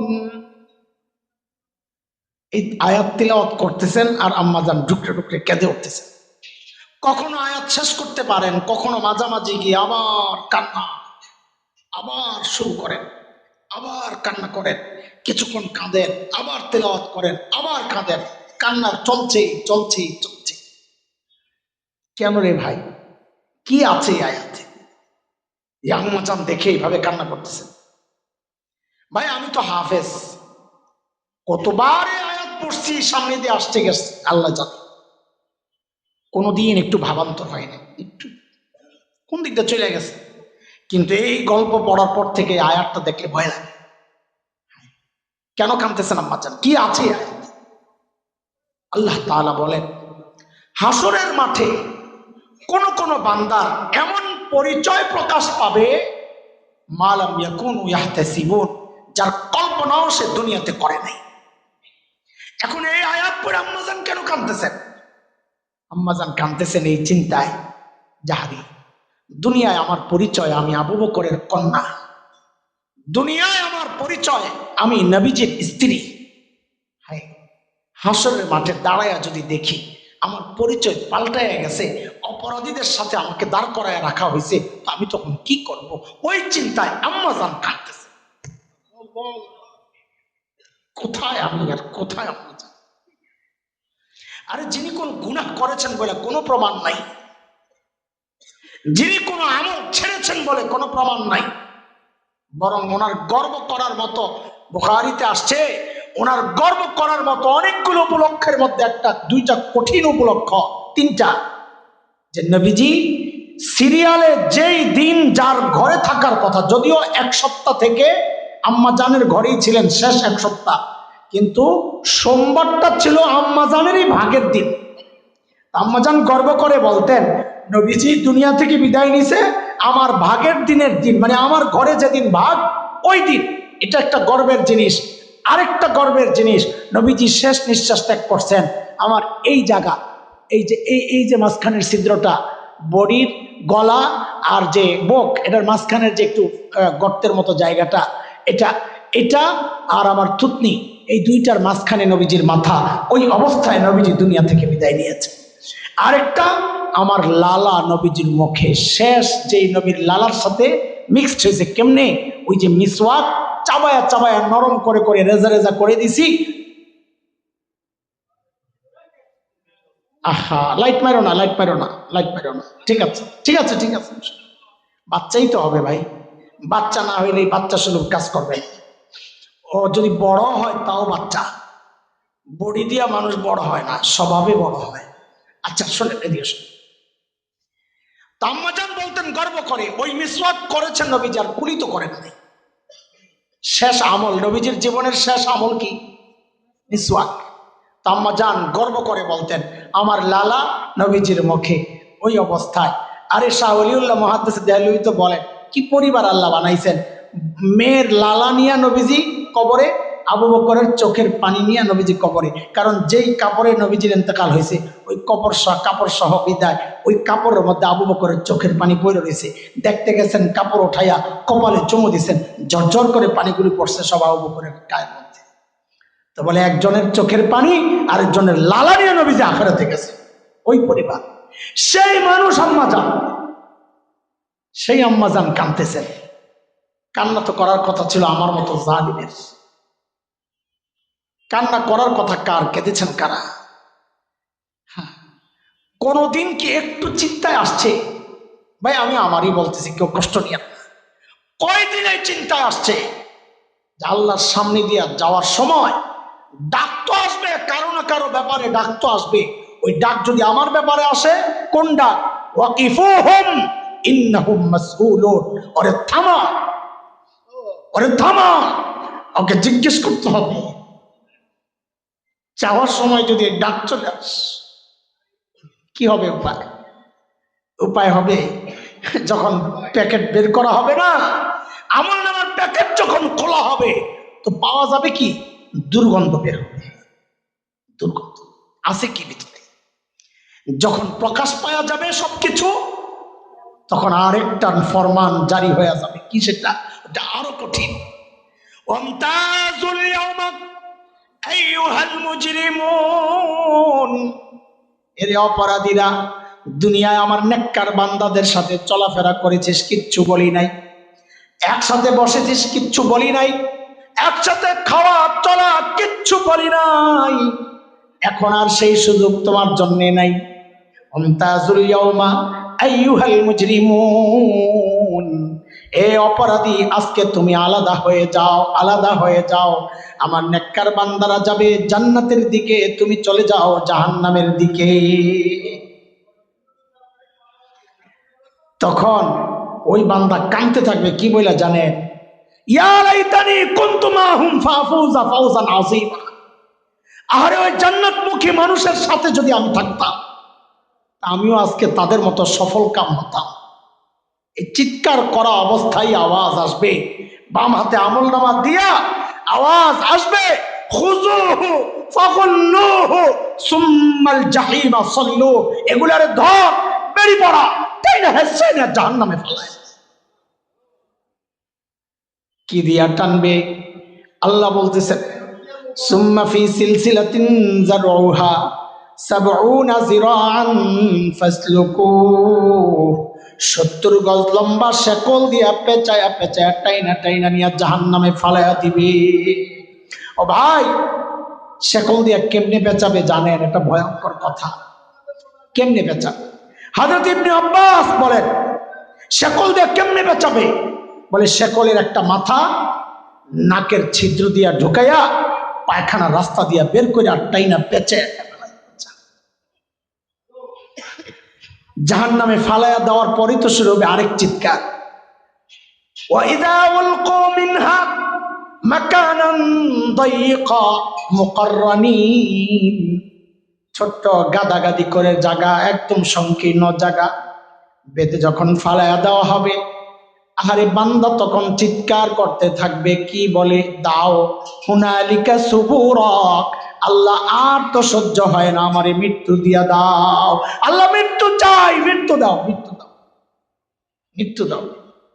আল্লাহ তখন বলবেন, লা তাদউল ইয়াউম সুবুরান ওয়াহিদা আদউ সুবুরান কাসীরা।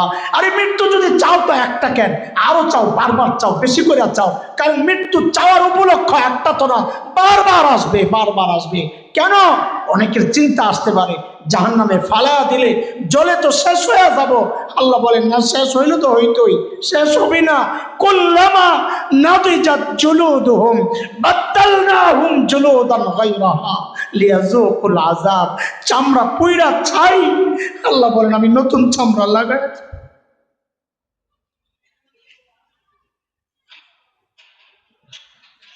লা হাওলা ওয়ালা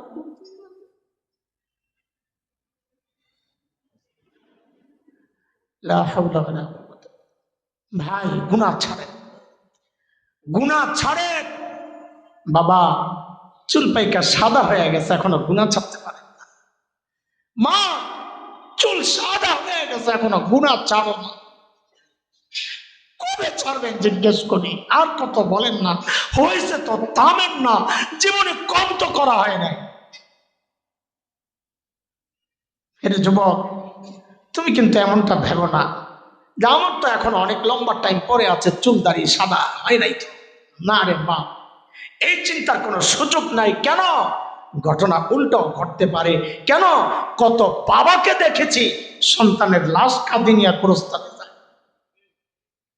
আরে কে জানে, এই মজলিসেও এমন কেউ থাকতে পারে, আমি সব। এই মজলিসেও এমন কেউ থাকতে পারে, আমাদের কথাগুলো যারা শুনছেন তাদের মধ্যেও কেউ এমন থাকতে পারে, বসে আছে নিশ্চিন্তে, বসে আছে তো এখানে, কিন্তু আর খবর নাই। আর কাফনের কাপড়টা এর মধ্যেই চলে আসছে দোকানে, বাড়িতে আসার অপেক্ষা।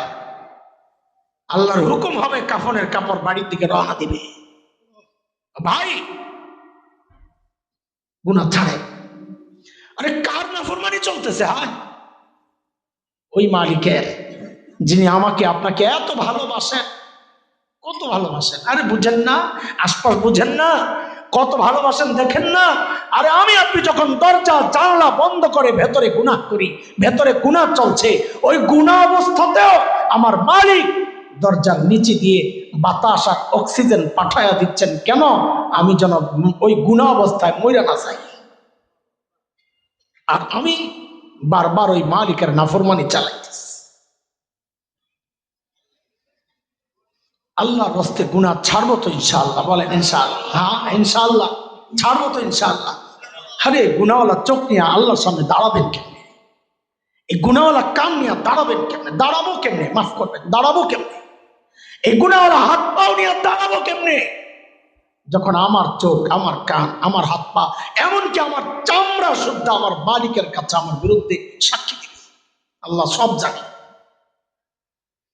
এই জন্য আজকের প্রতিজ্ঞা, গুনাহ করব না ইনশাআল্লাহ, এবং অতীতে যা করছি এগুলাকেও রাখবো না ইনশাআল্লাহ। দেখেন, গুনাহ করাটা অনেক কঠিন, কিন্তু গুনাহ মোছার মতো সহজ কাজ মনে দুনিয়ার আর কিছু। এটা এক আজীব বিষয়।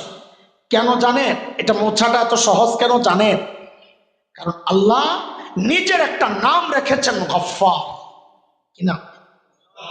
এটা ডাক দেন না আল্লাহকে গফফার বলে। গফফার, গফফার চিনেন নি আপনারা? না চিনলে ভেতরে ঢুকবে না জিনিস। গফফার চিনেন? গফফার চিনেন? বলেন চিনেন তো বলেন আল্লাহু আকবার বলেন। আরে বলেন না আল্লাহু আকবার, আল্লাহু আকবার। এর দোস্ত খেয়াল করে শুনেন, দুনিয়ার সবাই অপরাধী খোঁজে শাস্তি দেওয়ার জন্যে, পুলিশ অপরাধী খোঁজে শাস্তি দেওয়ার জন্যে, এমনকি সন্তান অপরাধ করলেও মা বাবা খোঁজেন শাস্তি দেওয়ার জন্যে। আর গফফার ওই মালিকের নাম যিনি অপরাধীরে খোঁজেন মাফ করার জন্যে। প্রতি রাতে শেষ রাতে মালিক কাছাকাছি এসে ডাকতে থাকেন, আলা মিন মুস্তাগফিরিন ফাগফির লাহ। এই পাপী বান্দা কে কোথায় আছো? আসো না, আসো না, আমার কাছে আসো, আসো মাফ চাও, আমি তোমারে মাফ করে দিব। আমাদের মতো অনেক গুনার এইরকম হতাশ বান্দা যদি আল্লাহর কাছে জানতে চায়, ওগো আমার মালিক আমার গুনাহ তো অনেক, আপনি মাফ করবেন কত? তো গফফারের পক্ষ থেকে জবাব আসে, এরে বান্দা তুই গুনাহ করছস যত। বলে মাফ করবেন কত? বলে গুনাহ করছস যত। বলে তাও একটু শুনি না কত। তো হাদিসে কুদসি আল্লাহ বলেছেন, নবীজি তার শব্দ দিয়ে আমাদেরকে জানাইছেন। আল্লাহ বলেন, আমার কোন বান্দার গুনার পরিমাণ যদি সারা দুনিয়া ভরে যায়, ভরতে ভরতে ভরতে ভরতে যায় যদি আসমান পর্যন্ত পৌঁছে যায়। এর দোস্ত, আসমান কত দূর বিজ্ঞানীরা এখন পর্যন্ত কল্পনাও তো করতে পারে নাই। নক্ষত্রগুলো লক্ষ কোটি মাইল দূরে, আসমান কত দূর কল্পনাও করতে পারে নাই। আমার রব বলেন, আমার বান্দার গুনার পরিমাণ যদি ওই আসমান পর্যন্ত যায় লাগে, এরপরে ওই বিশাল গুনার ভান্ডারে নিয়ে আমার বান্দা আমার কাছে যদি আইসা বলে, ওগো মালিক আমি ভুল করছি, আমারে মাফ করে দাও, আর করব না। আল্লাহ বলেন, লা উবালি, আমার কোনো পরোয়া নাই। আমার বান্দা মাফ চাওয়ার সাথে সাথে আমি তার সব গুনাহ মাফ করে দিব। এমন মালিক থাকতে গুনাহ নিয়ে যারা ঘুমাইতে যায়, ওর মতো বোকা কে আছে বলেন? আমার মতো বোকা কে আছে বলেন? আমি মাঝে মধ্যে নিজেরে খুব ধিক্কার দিই। কি বলে? যে জালিম, তোর কাছে তো তোর কলমের চেয়ে তোর জুতার মূল্য বেশি। কলমের চেয়ে জুতার মূল্য বেশি। কেন? জুতা একটু ময়লা লাগলে ধোয়ার জন্য অস্থির হয়ে যায়, আর কলমের ময়লা নিয়ে দিন দিন ঘুরতেছি, ধোয়ার কোনো নাম গন্ধ নাই। ঠিক কিনা বলেন? আমি আসামি, আর কেউ থাকলে থাকতে পারেন জানি না, আমি আমারটা বলতেছি। চোখে একটু ময়লা লাগলেই পানির ঝাপটা দিই, কাপড় ধোয়ার জন্য অস্থির হই, চেহারা ধোয়ার জন্য অস্থির হই, শরীর ধোয়ার জন্য অস্থির হই। অথচ এই চোখ, কান, আমার শরীর, আমার কাপড়, আমার জুতা ধোয়ার জন্য কি পরিমাণ পানি লাগে, কি পরিমাণ চেষ্টা লাগে, সাবান লাগে, কত কিছু লাগে। হ্যাঁ, অথচ কলমের ময়লা ধোয়ার জন্যে অনুশোচনার এক ফোঁটা চোখের পানি লাগে, এক ফোঁটা চোখের পানি। শুধু চোখের পানি যে তা না, অনেকের আছে চোখের পানি আসে না, দিল কাঁদে, এমন আছে অনেক। চোখের পানি, আমাদের বড় ওস্তাদকে দেখছি, অনেক বড় আল্লাহওয়ালা, অনেক বড় আল্লাহওয়ালা বুজুর্গ ছিলেন, কিন্তু দেখতাম হুজুর যখন কান্না করতেন মুখ লাল হয়ে যেত, নাকটা লাল হয়ে যেত, এমন করতেন, সারা শরীর কাঁপতো কান্না করতেন, কিন্তু চোখের পানি নেই। এটা একটা শারীরিক বিষয় হয়তো। আমাদের বড়রা বলেন কি, যার চোখের পানি নাই, ও যদি অনুশোচনার আহটা যখন বলিও, আহ কি করলাম, আল্লাহ আমারে মাফ করে দাও, বলে ওই আহ বলার সাথে সাথেই তো গুনার প্যাকেটটা ছিঁড়া নিচে দিয়া সব গুনাহ গড়গড় করে বের হয়ে যায়। অনেকের কাছে বিষয়, আমার কথা শেষ, আমি শেষ করতেছি। অনেকের কাছে ব্যাপারটা কেমন কেমন লাগতে পারে, আমরা জানি সব মাফ করে দিবি, কি বলে গুনাহ করলাম 70 বছর, মাফ করতে এই একটু, এই যুগের বাচ্চাদের তো এটা বোঝা কোনো কঠিন বিষয় না। এক লোক কম্পিউটারে টাইপ করছে 50 বছর, কত লক্ষ কোটি নাম টাইপ করতে পারবে এটা যে ভালো টাইপিস্ট সে করতে পারবে। এই বিশাল ভান্ডার তার টাইপ করা, 50 বছরের টাইপ। হ্যাঁ পোলাপাইন বলো তো আমাকে, বাচ্চারা, সে যদি চায় আমি ডিলিট করব, তো করার কিছু সুযোগ টুযোগ আছে? কয়েক রকমের সুযোগ আছে। একটা নাম ডিলিট করতে চাই তো একটা ক্লিক করে ডিলিট টিপ দিলে তো একটা যাবে, তাই তো নাকি বলো? কেউ 10টা নাম ডিলিট করতে চায়, ও 10টা সিলেক্ট করে ডিলিট টিপ দিলে ওকে দিয়ে 10টা যাবে।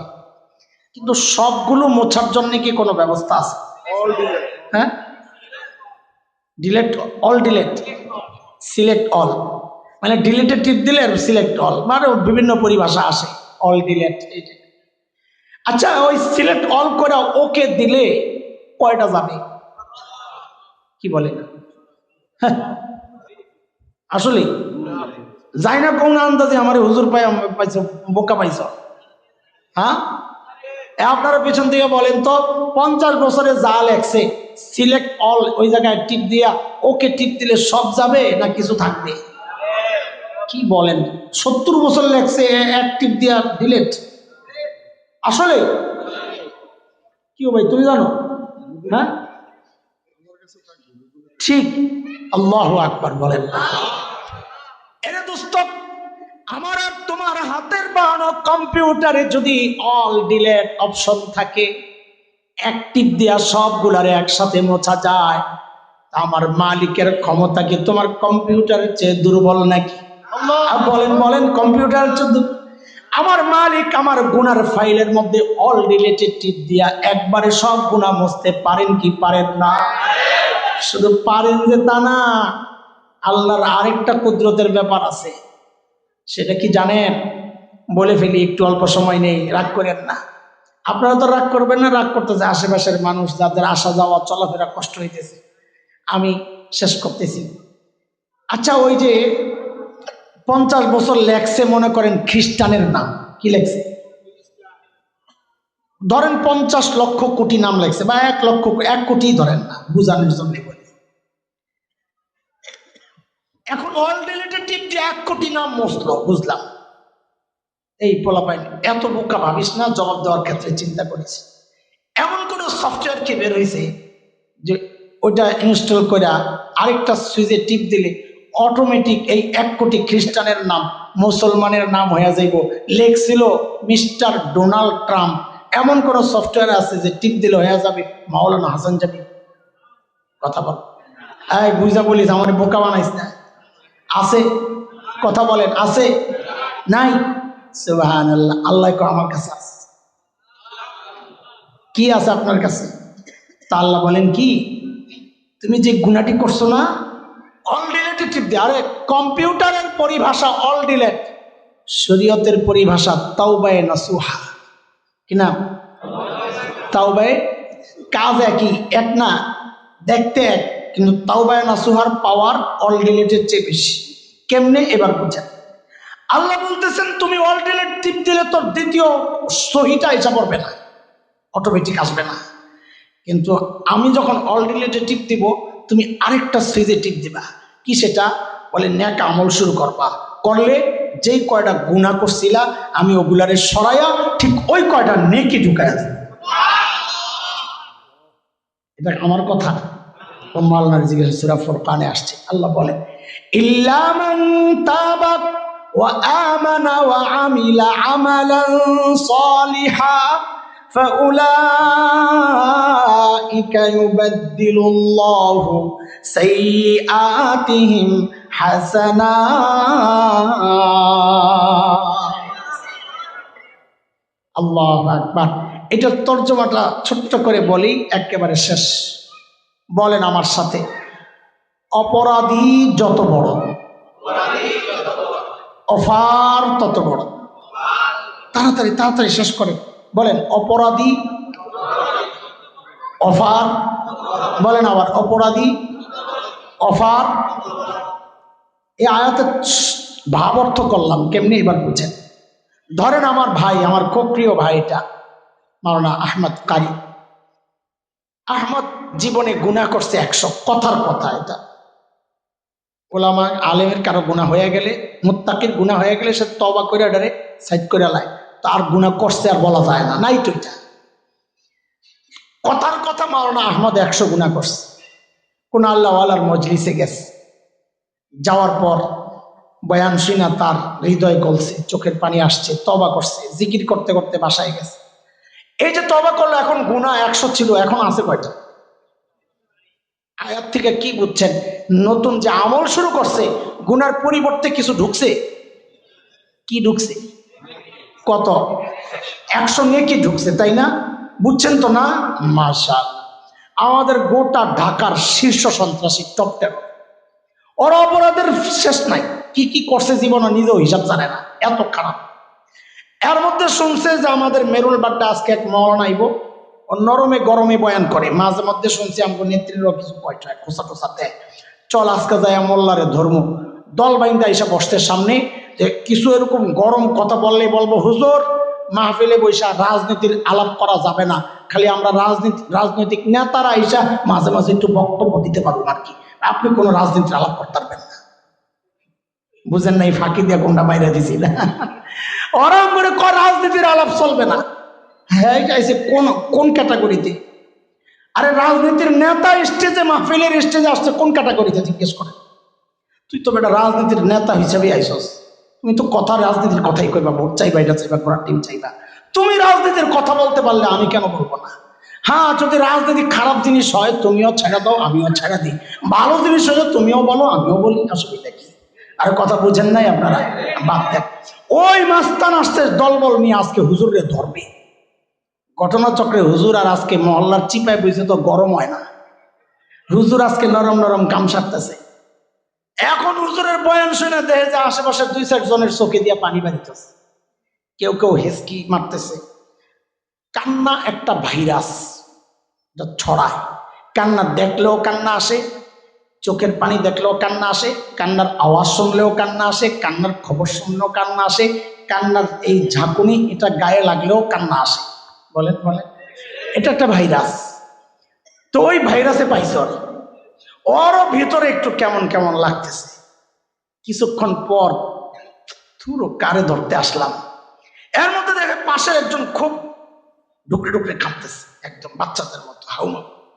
এখন ভিতরে একেবারে গইলা করে, আহ জীবনে কি করলাম, আরে ভাই ভাই আহ বলার সাথে তো পটলা নিচে দিয়ে গেছে সিরা। কিসের পটলা? গুনার পটলা। চোখের পানি আসছে, হুজুরের সাথে দোয়া করছে, কান্নাকাটি করছে, তওবা করছে, বাড়িতে গেছে। আর আমল নামায় কথার কথা গুনাহ ছিল 1 কোটি, কথার কথা, অর্থাৎ গুনার শেষ নাই, তাও বোঝানোর জন্য বলি 1 কোটি।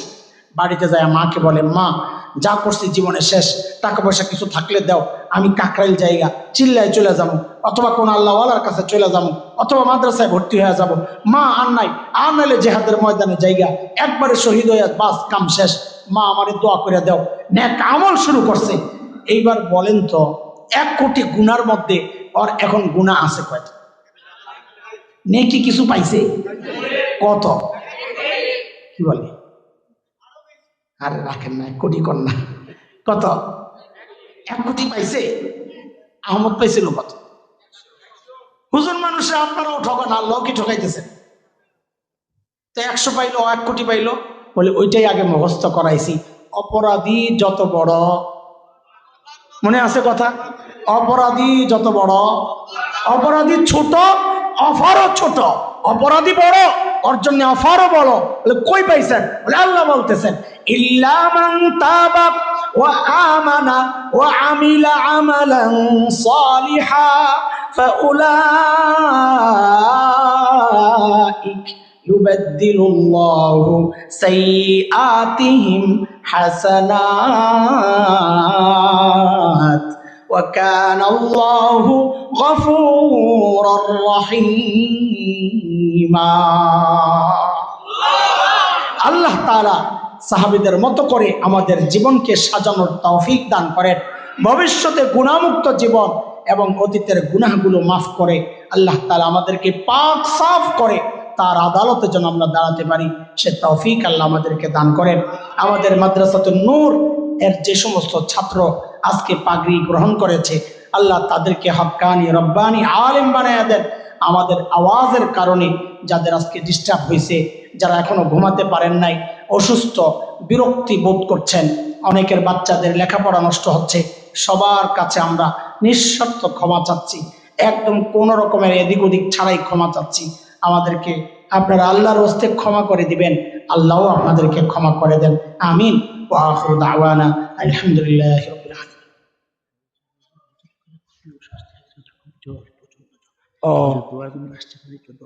আচ্ছা শেষ করে দিব। আমি তো শুরুতে বলছি আমাদের বড় বুজুর্গ হাজী সাহেব হুজুর, যার কথা বলছি, আজকের প্রধান সভাপতি ছিলেন। তো হুজুর হঠাৎ খুব অসুস্থ হয়ে পড়ছে। এটা আমাদের জন্য দুর্ভাগ্য। হুজুর তো অসুস্থ হতেই পারেন, বুড়া মানুষ।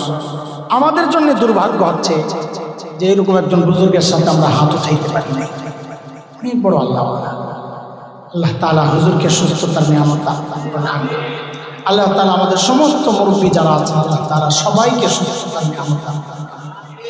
আল্লাহুম্মা সাল্লি আলা সাইয়্যিদিনা মুহাম্মাদিন আবদিকা ওয়া রাসূলিকা ওয়া সাল্লি আলাল মুমিনিনা ওয়াল মুমিনাতি ওয়াল মুসলিমিনা ওয়াল মুসলিমাত। রব্বানা যালামনা আনফুসানা ওয়া ইন লাম তাগফির লানা ওয়া তারহামনা লানাকুনান্না মিনাল খাসিরিন। রব্বুল আলামিন, আয় আল্লাহ, লম্বা সময় থেকে বুজুর্গ উলামারা কথা বলেছেন, মালিক আল্লাহ ভুলগুলো ক্ষমা করে আমলগুলোকে কবুল ও মঞ্জুর করেন। রব্বুল আলামিন আল্লাহ কোটি কোটি গুণ সওয়াব বাড়াইয়া এই আমলের সওয়াবগুলো আমাদের আপনজন ঈমানের সাথে যারা কবরে শুয়ে আছে আল্লাহ সকলের কবরে এই আমলের সওয়াবটুকু পৌঁছায়া দেন আল্লাহ। খাস করে আমাদের যাদের মা নাই বাবা নাই আল্লাহ কবরে কি অবস্থায় আছেন জানি না মালিক, ওই মা বাবার ওসিলায় আপনাকে চিনেছি আল্লাহ, ওই মা বাবার ওসিলায় আপনাকে সাজদা করি, ওই মা বাবার ওসিলায় আপনার কালামের তিলাওয়াত করি আল্লাহ। যে মা বাবার ওসিলায় আপনাকে চিনলাম ওই মা বাবার কবরগুলোকে জান্নাতের টুকরা বানায় দেন আল্লাহ। রব্বির হামহুমা কামা রাব্বায়ানি সগীরা, রব্বির হামহুমা কামা রাব্বায়ানি সগীরা। রব্বুল আলামিন আয় আল্লাহ আমাদের এই মজলিসকে আপনি কবুল করেন। আয় আল্লাহ যে সমস্ত ছাত্র পাগড়ি নিয়েছে ওদেরকে হক্কানি রব্বানি আলেম বানায়া দেন আল্লাহ। মাদ্রাসাতুন নূরকে আপনি কবুল করেন। আয় আল্লাহ মাদ্রাসাতুন নূরের নূরে গোটা এলাকাকে আপনি নূরানি বানায়া দেন, আলোকিত করে দেন আল্লাহ। আয় মালিক আয় আল্লাহ আমাদের জিন্দগির সমস্ত গুনাহ খাতা মাফ করে দেন আল্লাহ। আল্লাহ ভুল করছি স্বীকার করি, কি করব এখন, কই যাব, আপনি ছাড়া তো আমাদের কেউ নাই। ও মালিক তাই তো গুনাহ করে করে বেহায়ার মতো আপনার কাছেই আসি আল্লাহ, আমাদেরকে মাফ করে দেন আল্লাহ। বাকি জীবন গুনাহমুক্ত থাকার তৌফিক দেন। আয় আল্লাহ আমাদের মধ্যে যারা অসুস্থ সুস্থতার নিয়ামত দিয়ে দেন আল্লাহ। যারা ঋণী তাদেরকে ঋণ মুক্ত করে দেন। আয় আল্লাহ যারা অভাবী আছেন অভাব দূর করে দেন, বেকারদের কাজের ব্যবস্থা করে দেন আল্লাহ। যে সমস্ত ঘরে পারিবারিক কলহ চলছে, অশান্তির আগুন দাউ দাউ করে জ্বলছে, আয় আল্লাহ ওই ঘরগুলোকে আপনার রহমতের চাদরে ঢেকে দেন। আয় আল্লাহ অবাধ্য বাচ্চাকে অবাধ্য সন্তানগুলোকে মা বাবার বাধ্য সন্তান বানায় দেন আল্লাহ। আল্লাহ বাংলাদেশকে দেশি বিদেশি সব চক্রান্ত থেকে আপনি হেফাজত করেন, আমাদের ঈমানের হেফাজত করেন, আমাদের আকীদার হেফাজত করেন। আয় মালিক আয় আল্লাহ কার কি চাওয়া আমি জানি না আল্লাহ, প্রত্যেকের দিলের নেক চাওয়াগুলোকে আপনি পুরা করে দেন আল্লাহ। সাল্লাল্লাহু আলা সাইয়্যিদিনা মুহাম্মদ ওয়া আলিহি ওয়া সাহবিহি আজমাইন। সুবহান রাব্বিকা রাব্বিল ইজ্জাতি আম্মা ইয়াসিফুন ওয়া সালামুন আলাল মুরসালিন ওয়ালহামদুলিল্লাহি রাব্বিল আলামিন।